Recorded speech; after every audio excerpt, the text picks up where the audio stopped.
This is CBC Vancouver News.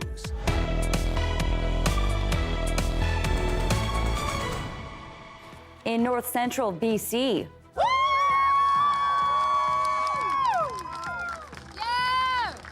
relief for the community of Southbank after a little girl who had been missing for days was found safe.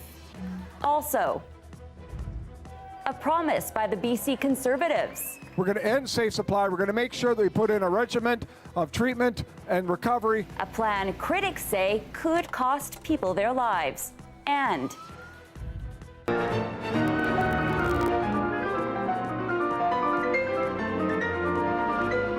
pianist from BC has won one of the most prestigious prizes in classical music.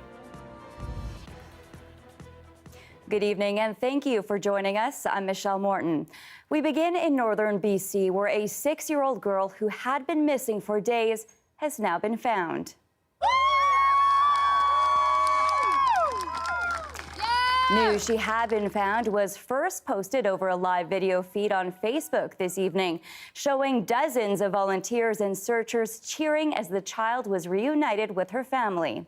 Police say the nonverbal girl went missing on Thursday from her home in Southbank, a rural community about 25 kilometers south of Burns Lake, and that she was located shortly after 6 p.m. in a forested area near her home.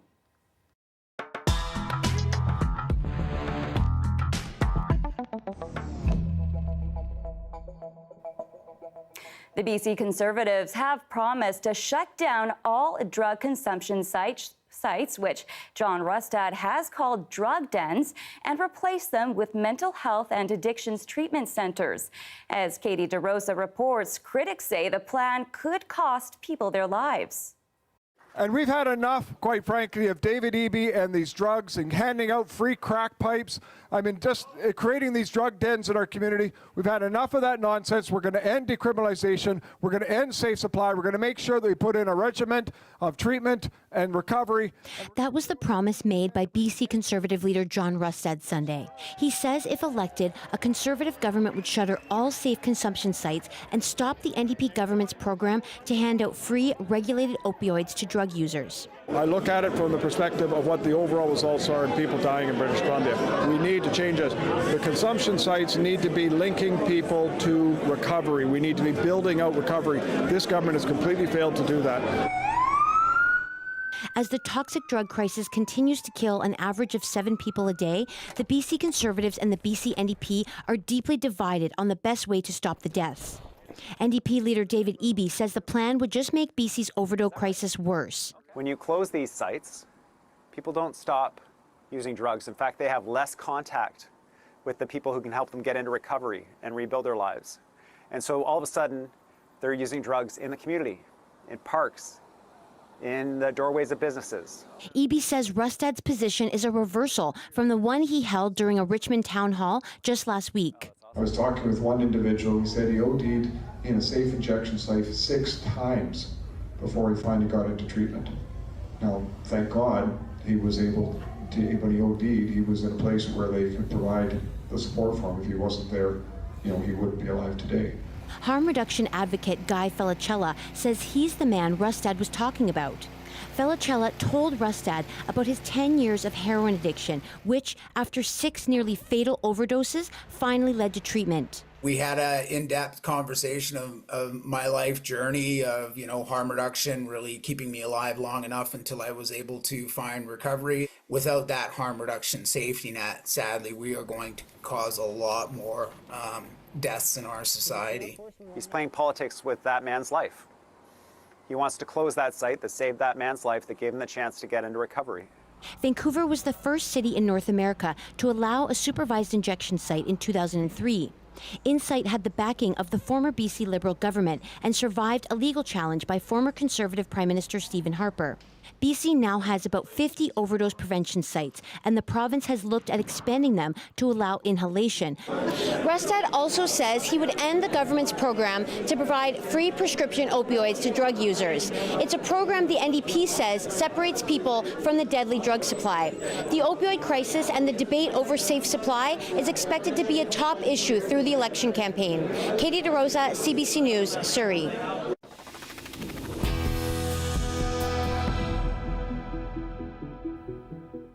In Langley, police say one person has been killed and another injured after a shooting last night. The Integrated Homicide Investigation Team says officers responded to reports of shots fired around 6:30 in the area of 196th Street and 84th Avenue, and that's where police found two men who had been shot. Police say one man died at the scene and the other is being treated for his injuries.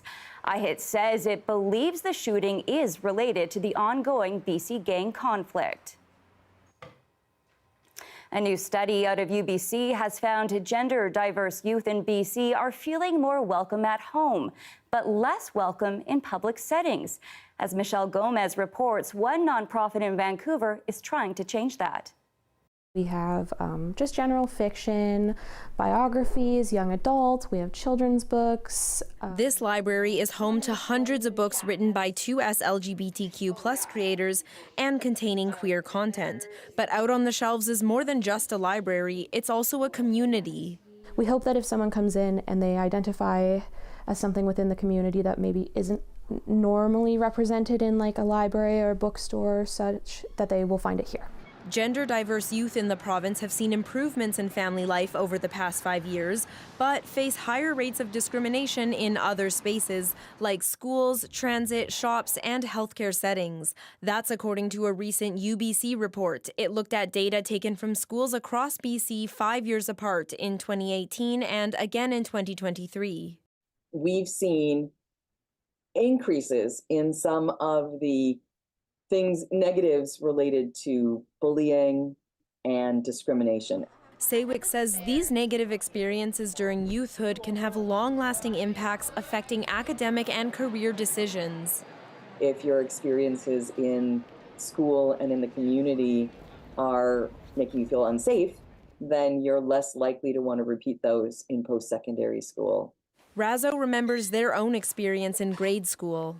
I'm really not shocked that gender diverse folks do not feel comfortable in public spaces. People would call me slurs in the hallway. So it was very difficult. It made being queer very hard. The report recommends enhancing inclusive environments for youth. Razzo says having a space like the Out on the Shelves library would have made a difference to them growing up. We are hoping to be like a safe space for young people to feel comfortable coming in and looking at books and other materials that they might want to take out, and hoping for diverse representation. The report also calls for more public support for gender diverse youth by community leaders and more inclusive sexual education in schools. Michelle Gomez, CBC News, Vancouver. Following the destruction of Kamloops' historic Red Bridge, which collapsed into the South Thompson River during a fire, experts are now raising concerns about the potential impact on fish populations. Fish and the whole aquatic ecosystem are sensitive, especially to things that come off of fires from, with all kinds of chemicals like creosote. The province says debris is still floating downstream and log booms are being placed over the river to contain them. Kamloops RCMP say they are investigating the fire as an arson. A Salmon Arm-born pianist has won the Leeds International Piano Competition in the United Kingdom, one of the most prestigious prizes in classical music.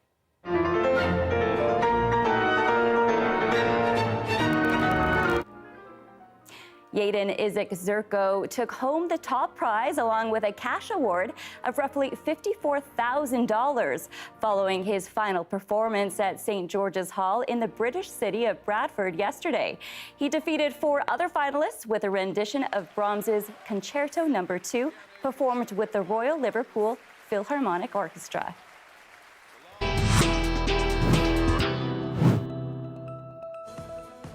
Coming up, the fate of the minority Liberal government hangs in the balance over a crucial parliamentary vote tabled by the Conservatives.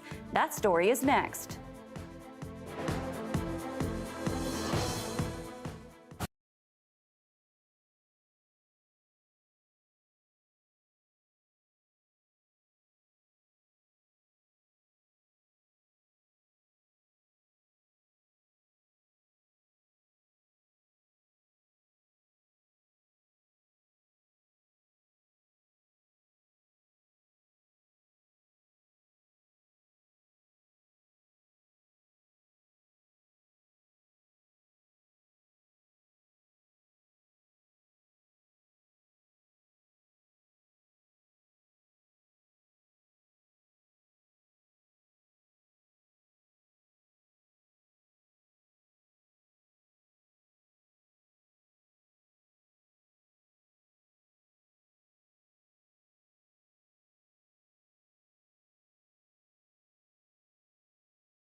The UN has begun a two-day summit dubbed the Summit of the Future. The Secretary General announced it last year, challenging countries to address a slew of impending threats, including conflicts, climate change, and global inequality. Prime Minister Justin Trudeau was among this afternoon's speakers. Nearly 80 years ago, in the aftermath of the most destructive war in our collective history, we formed these United Nations. And we did so with the aspiration to build something better for today's generations, yes, but also for many generations to come. All of us gathered here have an opportunity to hold true to that mission, to fulfill the promise of our Pact for the Future to deliver fairness for every generation. Justin Trudeau speaking today at the UN Summit of the Future. The new reality of Parliament takes hold tomorrow, in which the Trudeau government now faces a real chance of defeat in a parliamentary vote. The CBC's JP Tasker has the story. The Liberal minority government faces a must-win vote this week. If it loses, Canada will head for an election that polls suggest the Conservatives could win easily. Pierre Poilievre wants to bring us back, including the new ways of insults and lies and all of that populism that he's trying to import. For now, the Liberals look likely to hold off the Conservative leader, and they can thank this man for that, at least in part. We're not going to play Pierre Poilievre's games. Days after tearing up a deal to prop up the government, Jagmeet Singh says he will support Trudeau on this vote, but could pull it at any time. We have a completely different scenario. We're going vote by vote. This is only the first hurdle for the Liberals. The Conservatives are threatening to trigger at least 4 more non-confidence votes. We want a carbon tax election as soon as possible. The Bloc Québécois say they'll also vote to keep the government from falling, but the party has a message for Trudeau: pass Bloc priorities or face an early election. We have deposed a law which is now at the very center of the survival of this government. This is what we call power. The Separatist Party wants a 10% hike to old age security for people between the ages of 65 and 74. A policy that comes with a huge price tag, some $16 billion over the next 5 years. We have a very good chance to obtain that in the coming weeks. And if not, something will happen. The Liberals say they're open to the idea. We'll see how we can further support seniors. This political expert says that could buy the government more time to try and change the narrative. I think Trudeau believes that there's going to be a point where people become afraid of Poilievre and what he will do and what he will take away. And I think the longer Trudeau has for people to grow tired of Poilievre, I think Trudeau feels that the better off he is. But the Liberals might not have much time left. The Bloc leader says he expects the government will fall before Christmas. JP Tasker, CBC News, Ottawa.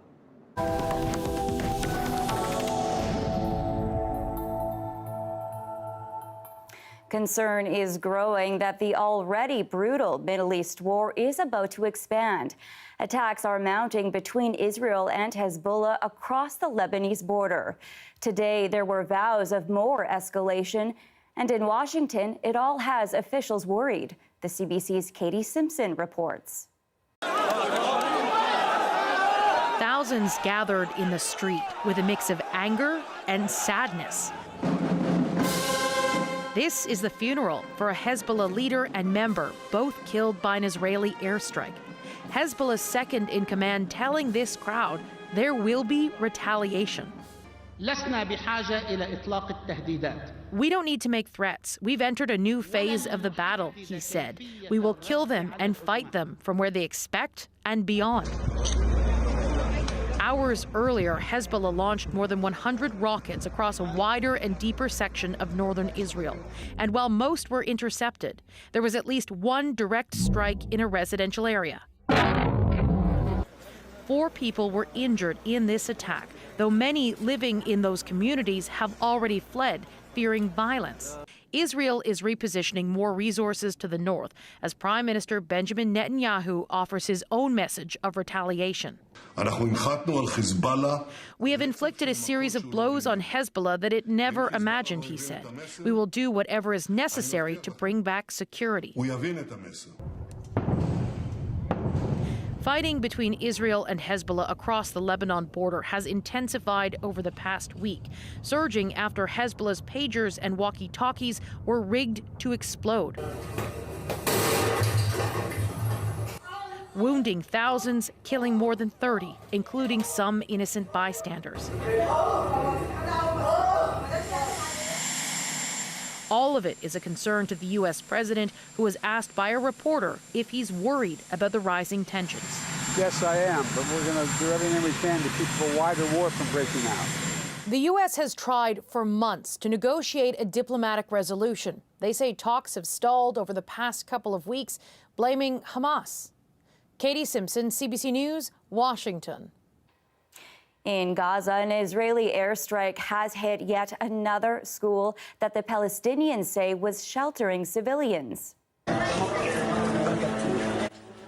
7 people died. Israel has hit several schools serving as shelters in recent weeks. Each time, including today, it has alleged Hamas militants operating in the compounds. Also today, the Al Jazeera news organization's occupied West Bank bureau was raided and closed by Israeli soldiers. An Israeli statement accuses Al Jazeera of inciting and supporting terrorism. Al Jazeera rejects that and is promising legal action. A mine explosion in eastern Iran yesterday has left 51 people dead. About 20 more were injured. It's unclear how many may remain missing. Reports say leaking methane gas triggered the explosion.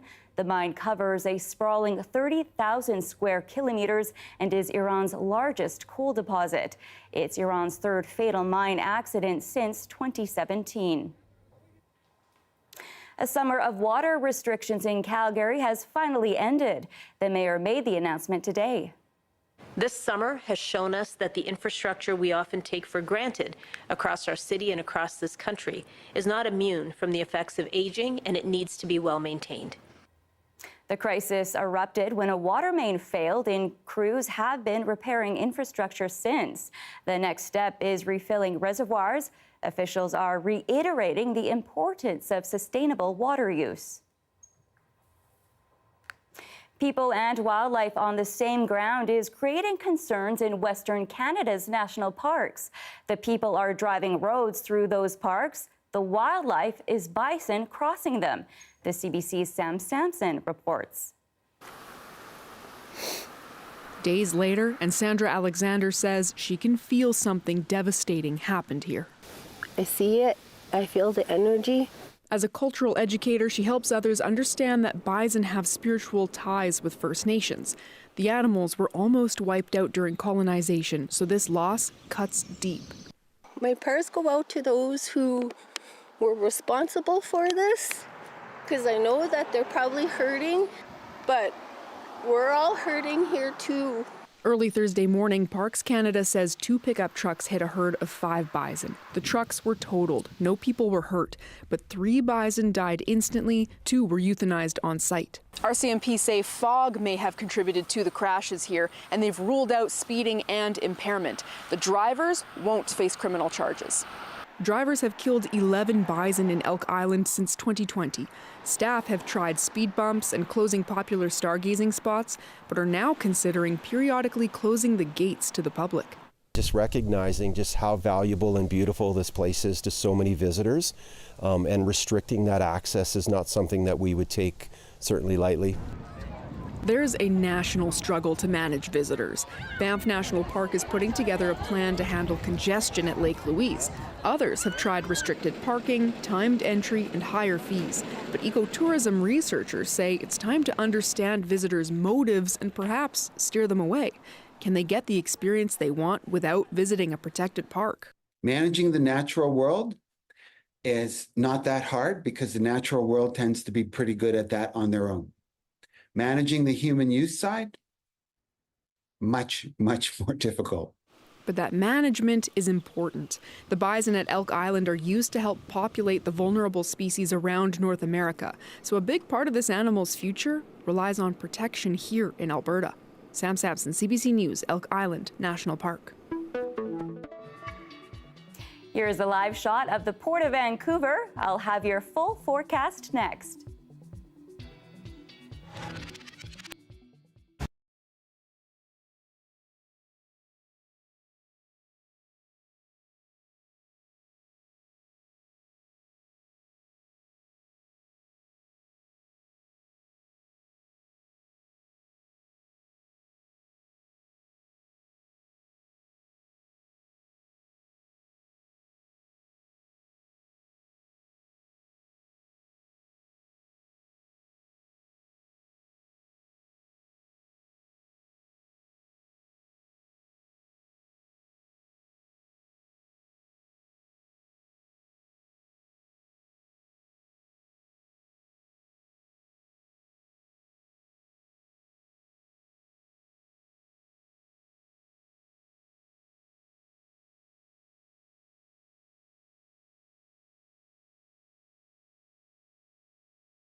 Hi, I'm Amy Bell, and this is your CBC Inbox. CBC returns as the exclusive media partner of Splash, Arts Umbrella's annual gala and art auction, October 5th. The event supports children and youth programming through arts education. For tickets and information, visit artsumbrella.com and never miss a special programming series, event, or contest. Subscribe to CBC Vancouver's e-newsletter at cbc.ca/Vancouver Inbox and keep connected with us. It's time now for your BC-wide weather forecast, beginning with tonight's weather. Overall, a lot of wet conditions across much of the province. Nighttime lows of 7 degrees in Dease Lake, around 11 in Prince George, and 13 in Victoria. Looking at tomorrow now, wet weather is sticking around for parts of the province. Temperatures are expected to reach 19 in Whistler, 29 in Kamloops, and 19 in Bella Coola. And your 5-day forecast here in Metro Vancouver. A chance of showers to kick off our week tomorrow, highs of 21. Sunshine on Tuesday, highs around 22. But then clouds and rain for Wednesday through Friday with temperatures in the mid to high teens. For the first time since 2010, the Vancouver Canucks brought training camp to the South Okanagan last week. Our Zamir Karim paid them a visit in Penticton to talk about the team's commitment to diversity, specifically encouraging South Asian players to get involved.